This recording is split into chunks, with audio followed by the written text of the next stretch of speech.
চিরতরে পাঠা বলি প্রথা বন্ধ করে দেওয়া হলো আনাড়া বাবা বানেশ্বর ধামের কাল ভৈরবনাথ মন্দিরে। পুরুলিয়া জেলার পাড়া থানার আনাড়া একটি বধিষ্ণু গ্রাম। রয়েছে প্রায় 500 বছরের প্রাচীন বাবা বানেশ্বর ধাম, পাশাপাশি দুর্গা, কালী ও হরি মন্দির।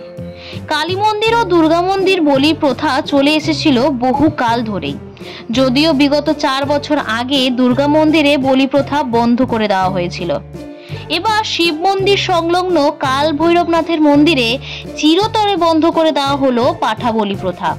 যদিও এই সিদ্ধান্ত নিতে বারবার আলোচনায় বসতে হয়েছিল আনাড়া চক্রবর্তী 16 আনা ও সেবায়িত দেওঘরিয়া 16 আনা কমিটিকে, কিন্তু এই কাজ করার সাহস হচ্ছিল না কারুর। অবশেষে গত বৃহস্পতিবার উত্তরকাশী থেকে আগত স্বামী হংসেশানন্দ গিরি মহারাজ এই কাজের উদ্যোগী হন। নিজের হাতে তিনি বলির খুঁটা তুলে বিসর্জনের ব্যবস্থা করেছিলেন। যদিও এই কাজে পূর্ণ সহমত পোষণ করেছেন গোটা গ্রামবাসী, পাশাপাশি মন্দির সংলগ্ন শিবগঙ্গার পবিত্রতা বজায় রাখতে বেশ কিছু সিদ্ধান্ত গ্রহণ করা হয়েছিল এই দিন।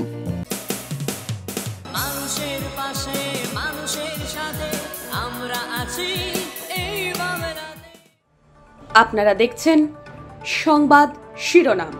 দেখলেন তো অনেক কিছু, এবার দেখুন নতুন কিছু।